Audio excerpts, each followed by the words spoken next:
You're listening to Sox in the Basement, a production of the Broadcast Basement Limited, where every show is 30 minutes of good and comes from a basement bar on the south side of Chicago.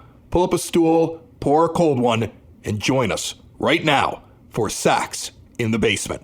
Heard everywhere podcasts can be found, and always at soxinthebasement.com. So you asked me before we sat down here and flipped on the microphones at the 9-foot homemade oak bar, are we going to talk about the new play-by-play guy? Are we going to talk about Jason Benetti's replacement? And all I can say is, I've never heard him before. No. Like, I honestly, I don't watch a lot of basketball. I can't have an opinion on him. Like, he's really gung-ho. Of course, we're the greatest fans that have ever walked the face of the earth. We're the most knowledgeable fans that ever walked the face of the earth. And we don't put up with any garbage. And I love that he's saying that. I can't wait till he finds out that the team, even though they fed him those lines, they don't actually treat us that way. They treat us like we're a bunch of rubes. But he'll learn, and then we'll see what he's like when he's doing play-by-play. Look, my only thing about a play-by-play guy, whether it be radio or whether it be television, is be capable of knowing when to talk and when to shut up, of knowing what the pulse of the crowd is, of understanding when you're doing TV that I already see it on the screen, so you're supposed to be bringing something else, and when you're on the radio, you need to paint a picture because I can't see what's happening. And those have been my only complaints about anybody that's ever broadcasted a White Sox radio broadcast or television broadcast. And the ones that follow those rules, I've always enjoyed.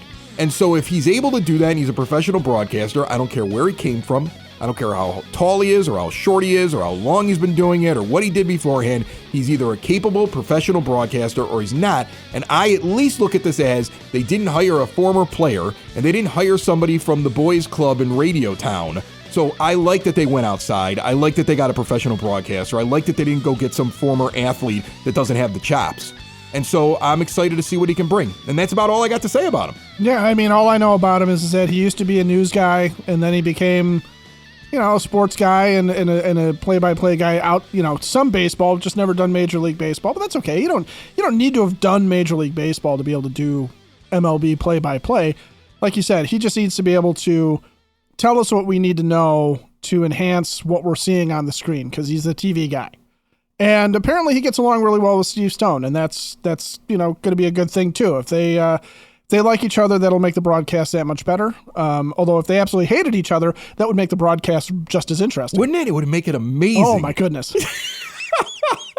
This episode of Sox in the Basement and every episode of Sox in the Basement brought to you proudly by Cork and Carry at the park in the shadow of the ballpark, 33rd and Princeton. Stop in there right now. Have yourself a Kona beer on draft for $5. And if you have the Kona or you don't have the Kona, there's no purchase necessary to register for a trip to Hawaii. And who doesn't need that right now? In fact, I'm jealous that I can't win the trip, but I hope you win one, and then you bring me as your guest. That would be amazing. The drawing is on March the 15th. Somebody's heading off to Hawaii. Some White Sox fan is going to truly enjoy themselves before the season begins, and you can register over 33rd and Princeton at Cork and Carry at the park or at the original Cork and Carry in Beverly at 106th and Western Seymour at corkandcarry.com. All right, I see SoxFest is going to be announced as coming back next year. Now, this may not be happening. So I'm going to say right now, as we record this podcast, it is not official yet, but there's rumor and innuendo that they're going to announce heavy and bring rumors. It back. Yes.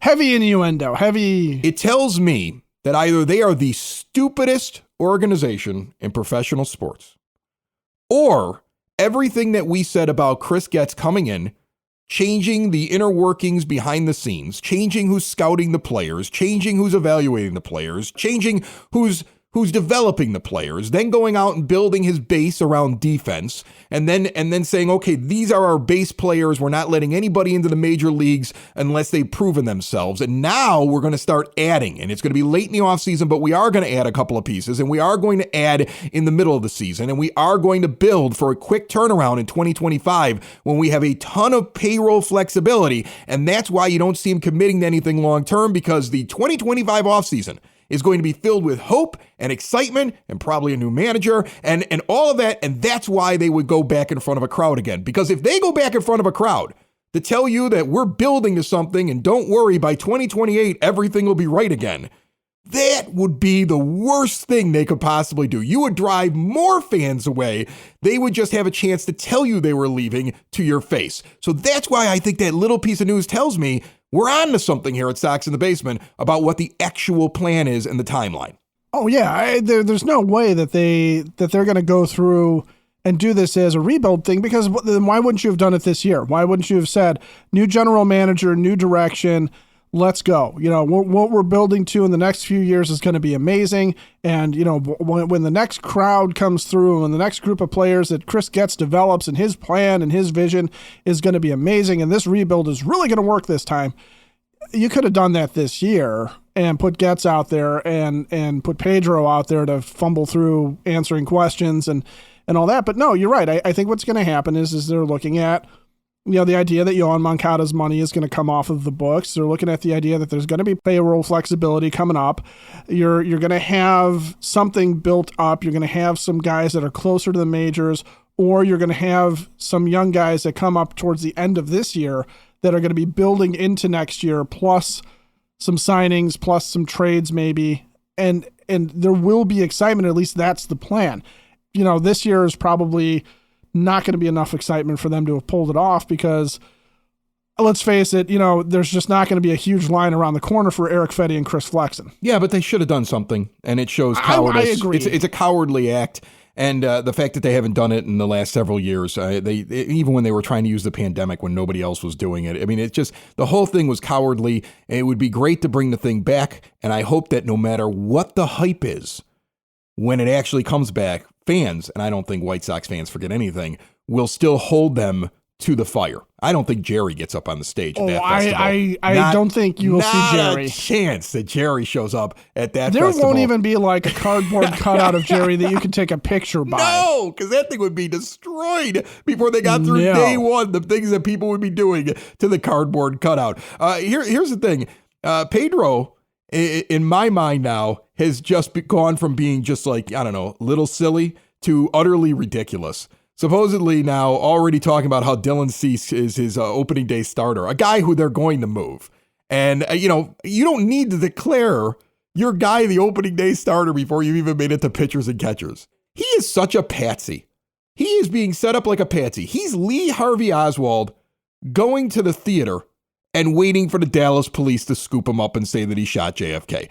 He's become the guy that they're like, hey, Pedro, it'd be great if you said this about Dylan because it would help us in our negotiations. And then he goes out and he does something and it's like, wow, he looks ridiculous out there. In 2025, he will not be the manager on the stage. I will boldly tell you that right now. I do not believe it's going to happen. He is the patsy that won't be there to answer the questions. They're going to have whatever season they have out here. You're going to see new manager. You're going to see new players coming in. You're going to see new attitude. You're going to see we learned this and we learned that and blah, blah, blah. And then it's going to be what positivity can we throw out there to the fan base and let's go compete in 2025. I'm telling you, when I hear him say some stuff like, why do you need to declare a guy that's on the trade block that everybody in the country is talking about as the most valuable pitcher based upon his ability compared to the amount of money that he has to make in the next couple of years and the fact that there's 2 years of team control and teams want him so bad. Why do you need to make that statement? I find it to be so odd, so weird. And I'm telling you again,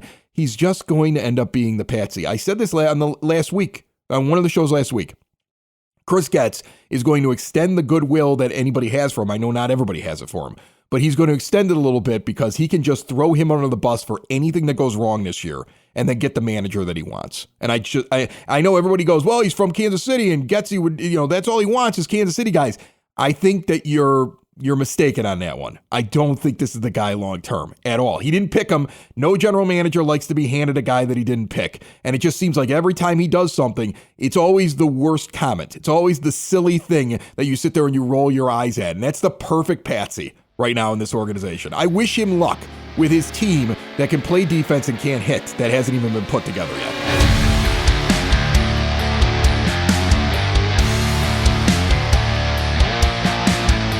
A little bit of a thaw outside over the last couple of days. You may be looking forward to spring. Pitchers and catchers are reporting soon, and you may be thinking to yourself, I need to do some new exterior windows or replace a door or do some patio doors or storm doors. Look no further than Window and Door Superstore of Oak Forest, where there are no high-pressure sales. They are not showing up and walking through your home and tracking mud through the house. I got a lot of mud in the front of the house with the boys. They're not in your kitchen. You're in their showroom with a full example of everything that you want to see. Glass designs on display, no pictures in a book. You see everything in person with an owner in the showroom and one on site when they do the job with all of their own installers. They don't farm out the work. They've been doing it this way for 40 years. In Oak Forest since 1985 with all major brands, custom made, no stock items. That way you get a perfect fit. They are a half block east of 159th and Ridgeland. See Window and Door Superstore of Oak Forest at 6280 159th Street and get a glimpse of what you're going to see there at windowdooroakforest.com. You have thoughts on Pedro. I want to give you a chance. Well, and there's two things that come to mind about that. One is he was asked a question at the same time about what does he think of the moves that Getz has made so far. And his answer was this sort of babbling non-answer about how, the great thing is that Getz is not ever done and he's really building to something here. But he couldn't answer specifically to sit there and say, look, I'm excited. We're going to try and, we're going to really work on run prevention and we're going to play good defense or solid, no specifics, right? It's just sort of like, oh yeah, Chris Getz, good guy. He's he's doing the old Bill Brasky SNL thing, like Chris Getz, what a guy, and that's all he's given us. and the other thing is that, I'm reading an article. Grady Sizemore is on the White Sox coaching staff, but he's just a major league coach, right? He's not the outfield first base coach. He's not anything in particular. But the reason why he's here is because your assistant general manager watched him up close working with Diamondbacks players before he came over from Arizona, saw how guys respond to him, saw the baseball acumen, saw what this guy is. And they're building a coaching staff of guys that are smarter than Pedro, that they like better than Pedro. And there's even a chance that you could sit there and make the case that come mid-season, if they're floundering, Grady Sizemore is manager in training. Is that what you're trying to put out there? Is that I'm saying that Barfield and Getz are building a coaching staff away from Pedro Grifol, okay, of guys that they trust. And the reason they're doing that is because they could get rid of Pedro at any second and bring in their own guy and bring in guys that they like. And you can forget the Kansas City thing, that pipeline. I mean, whatever you want to say about the amount of Royals that have been moved over, but there's just nothing in my mind that sits there and says that your general manager and your assistant general manager are looking at this coaching staff going, who meshes well with Pedro? Because they're even just adding guys onto the coaching staff that they're sitting there going like, look, we just think that this guy's going to work better with the players, and we're not even really worried about where he fits on Pedro's staff because I don't think they really care what Pedro says. No, I don't think they do. All right, let's take a look at the free agent pool currently right now, because I believe that the White Sox, who still have room realistically in their payroll. I mean, I understand if they're not going to be a really high payroll this year. I get that. You want to keep as much payroll flexibility as possible. But if you look at they're not signing Cody right. Bellinger. But if you look at the money that's coming off the books, especially Moncada, but I mean, you have a couple guys you can buy out here at the end of the year if you've decided this is not the direction we want to go in, right? So you have an awful lot of payroll flexibility already for 25. And you can go out and sign some guys, either one-year deals or couple-year deals, if you think that they're long-term solutions. And I'm looking at guys that are still floating out there with only a couple of weeks left to go before pitchers and catchers that I think are easily signable by this team, and that barring a trade of Dylan Cease, which addresses some of these problems, they should be going out and signing these players. And to be honest with you, some of them are one-year deals here that you should go sign, and they're not blocking anybody, because if you do pull off a trade and you do move Dylan Cease at some point during the season, these guys can be pushed out of the way. And so what I want to look at is an infielder, an outfielder, and a pitcher. An infielder, an outfielder, and a pitcher that are sitting out there right now that I don't think break the bank, that I think immediately make your team better, that I think puts pressure on other players that are on this team that need pressure on them, right? And gives you options if for some strange reason you catch a lightning in a bottle and you actually start playing well. Like imagine if defense and young pitching that doesn't know any better actually turns out to be the recipe in a really bad division, to have you at the halfway point of the season, sitting like 2 games over 500 and like, I don't know, 3-4 games out of it. And you're sitting there saying to yourself, like, woo, we really, I mean, we're not winning a World Series this year, but why not have some fun this summer? Like, you can rebuild or you can build, let's say just build or change or shape your team and still be competitive during it. This idea that you need to suck and while you put the team together and then you just flip a switch and the team is good. I think that's flawed, and I think it's been proven over the last 10 years or so, not only on the White Sox, but on multiple teams. It just doesn't work that way. So I look at this, and the first guy I want to mention is Gio Urshela. Yes. Right? Yes. Like, I look at Gio Urshela right now, and I look at all the infielders that are sitting around still without a job, and I look specifically at third baseman.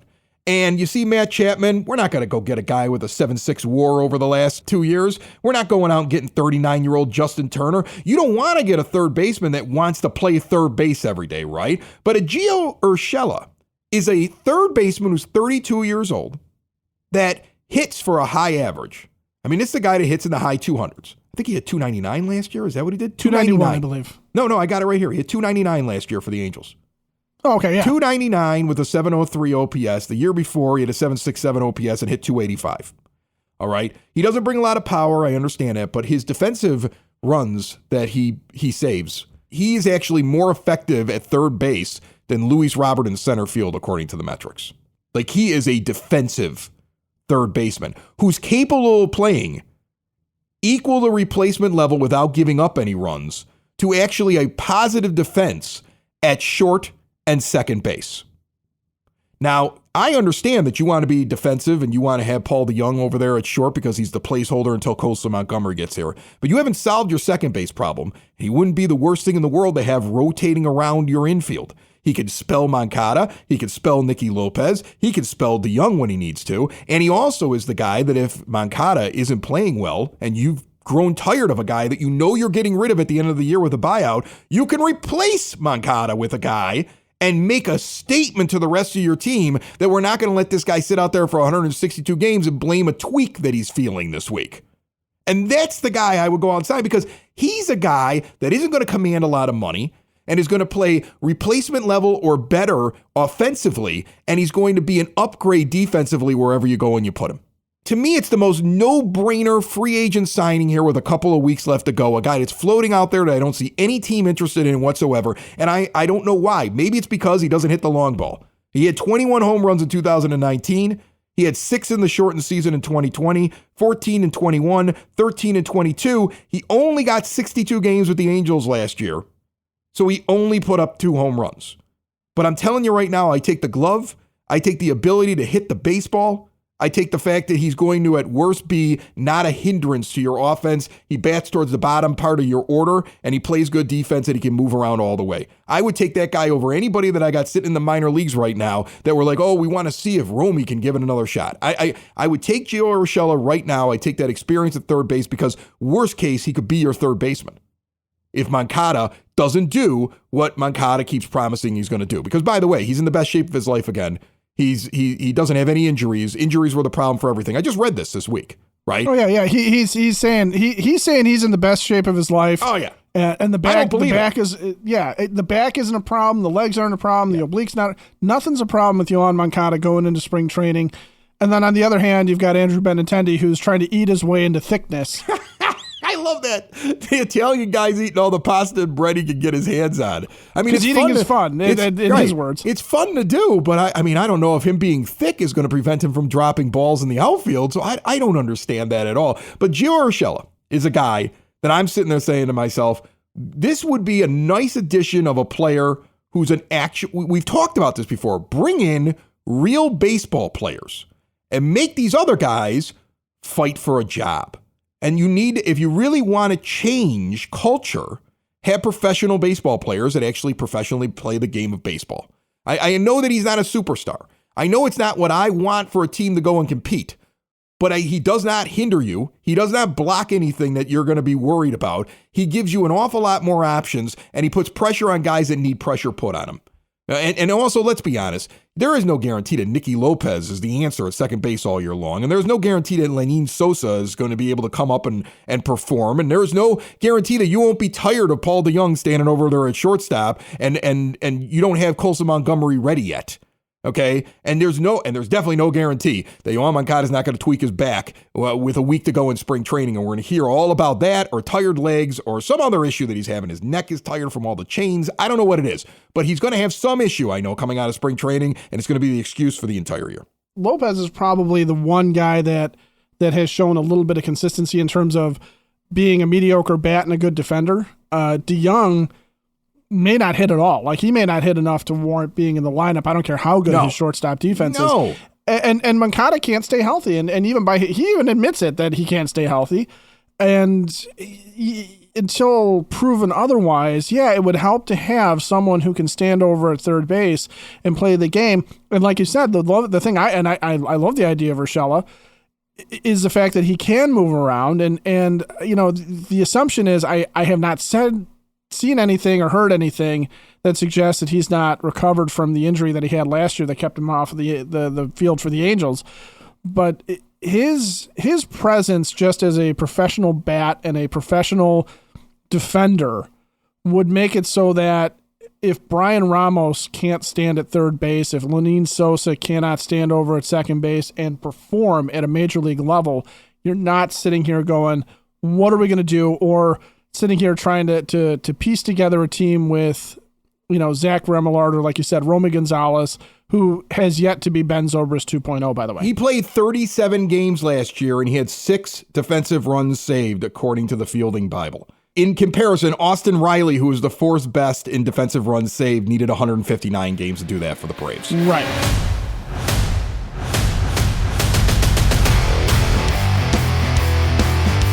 Sox in the Basement listeners, here's the deal. When you combine State Farm home and auto insurance, you save an average of $889. State Farm agent John Harrell is ready to help you combine your home and auto and save in the Chicagoland area. Give him a call today, 708-481-4500. Like a good neighbor, State Farm is there. Average annual per household savings based upon a 2019 national survey by State Farm of new policyholders who reported saving by switching to State Farm. All right, so now I want to talk about outfield, specifically somebody who can play right field. And there's a guy that had his most powerful year of his career with the Twins, doesn't normally hit a ton of home runs, showing some power, plays good defense, and that's Michael A. Taylor.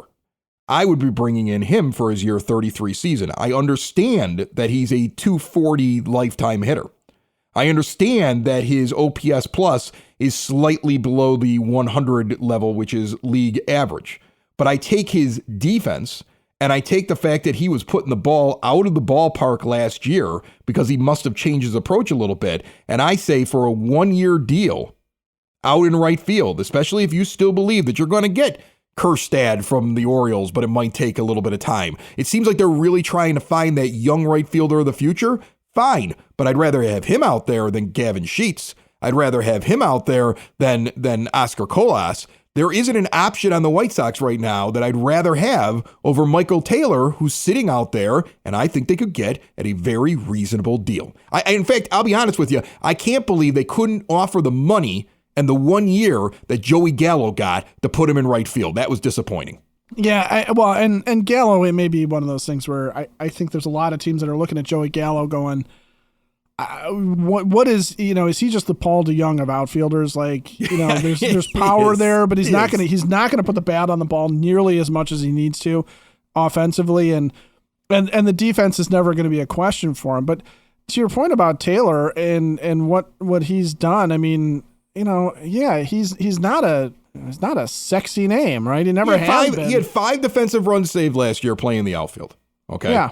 I mean, he according to the Fielding Bible, one of the top 25 defensive outfielders in baseball.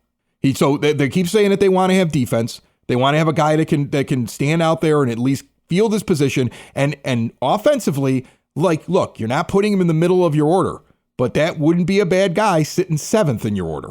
No, not at all. And again, what you're talking about is you're talking about a guy who's going to go out and catch the ball for sure. Okay.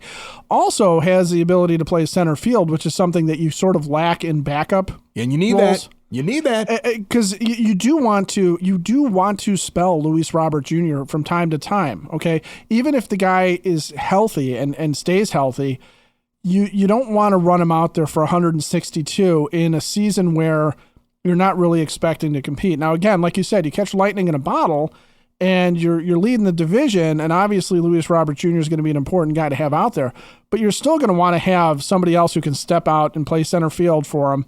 And Michael A. Taylor fits that bill. He can be an everyday right fielder, he can be an everyday center fielder, and he will catch the ball. The balls will not fall between center field and right field if he's standing out there. There's no good reason to not be able to reshape your team while going out and actually playing some good baseball. And they need it. This team needs to do that. They cannot be a 100-loss team. I believe in my heart of hearts that they're not done. I believe that you're going to see them go get an outfielder. This is the guy that you go target, just like they need probably to add a guy like Urshela. If you end up signing Taylor and say you're going to carry him over into 25, you sign him for a couple of years. You're fine with that. He's a nice fourth outfielder. He's a wonderful fourth outfielder. He is a great fourth outfielder for you to have on a contending team. Give him a 2-year deal with a 1-year option, and I guarantee this guy's going to sign with you. Okay. Plus, he's a former Royal. Thank you. There's always former Royal. Also just played for the Twins. I'm telling you, this division sucks. There's absolutely no reason. There's no reason why the White Sox can't have some fun this year while they're building their culture. You don't build culture when your team is losing 100 games, because you're never going to get anybody to buy into your system when you're losing all the time. So you got to find some way to win. So you still have to put a team out on the field, and this team is incomplete, Ed. That's my problem. The team is not ready to go out and play in a Major League Baseball season. And if you're going into a long-term rebuild and you're interested in draft picks, then I would get this move. But that's not what you're doing if you're telling me you're having SoxFest in 2025. Here's the pitcher that I want to go get. You're going to laugh so hard at me because I'm looking at the pitchers that are still out there. Let's say that they're just looking for somebody that's going to come in and preach culture and teach them a thing or two, right? Somebody who their weird patsy manager would love. Somebody that could come in and just eat, let's say, around 150 innings for them this year and have a whip that's likely in the 1.2s, maybe even the 1.teens. And he's going to be the old man in the locker room. Can you guess who it's going to be? Oh, man. You're not talking about Rich Hill, are you? No, Zach Greinke. Zach Greinke! I'm bringing in Zach Greinke. Oh, man. I am. I'm bringing in Zach Greinke for his 40-year-old season. I'm bringing him in. I'm bringing in a guy that last year had a whip of 1.272. I always say if you're below 1.3, you're a good starting pitcher. He's still doing it, right? I mean, he was 2-15, but he was pitching for the Royals. Yeah, his ERA was a 5, but he's pitching for the Royals. In fact, his FIP was a little bit lower than his ERA. He ate up 142 innings. You want to teach guys how to pitch? Have a guy like that in your locker room with these young pitchers. A guy who will tell opposing batters, I'm going to throw the curveball now, and strikes the guy out. A guy who will sit there and say, I'm going to throw an eephus pitch just because I'm having a boring day.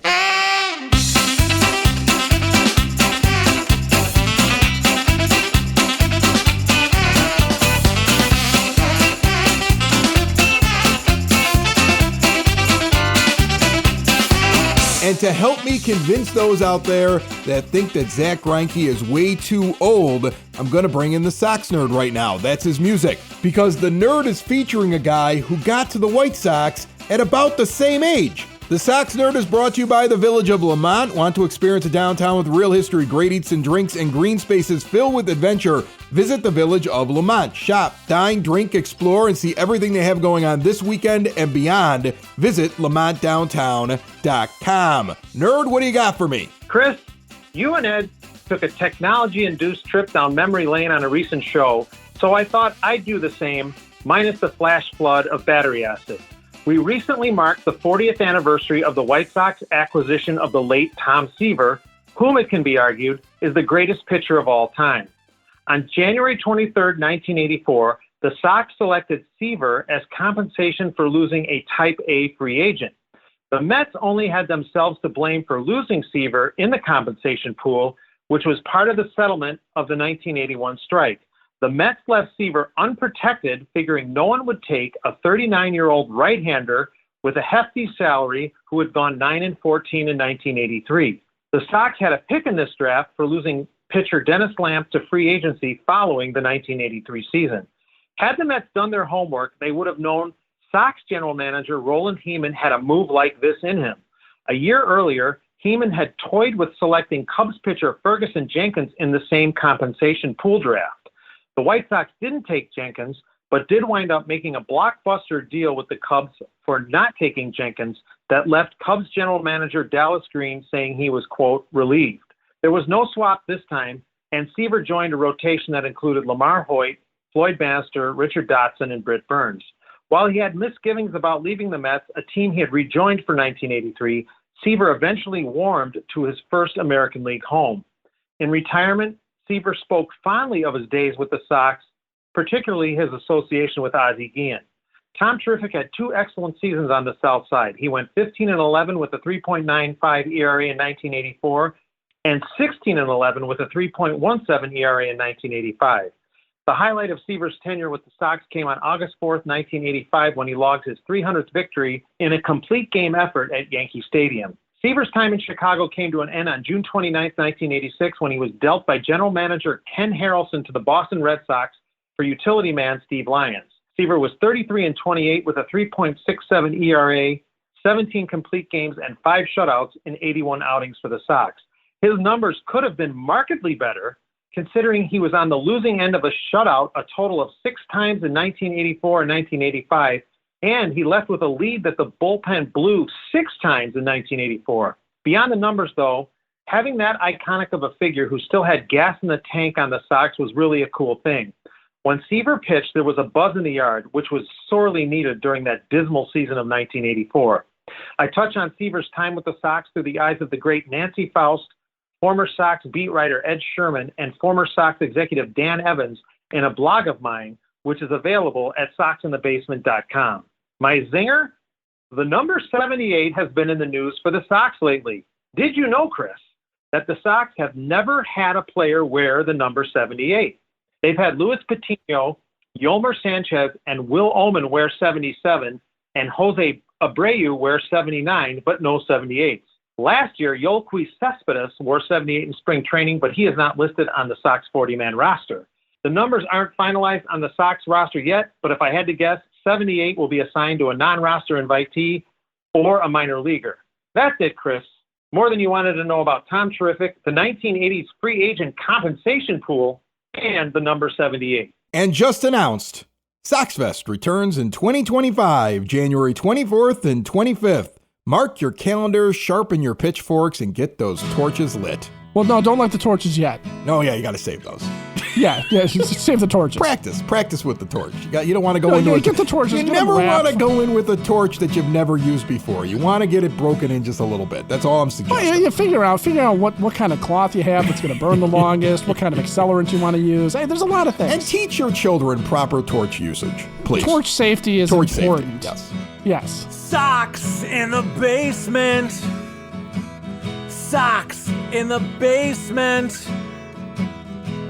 Sox in the basement. Sox in the Basement. Heard everywhere podcasts can be found, and always on SoxInTheBasement.com.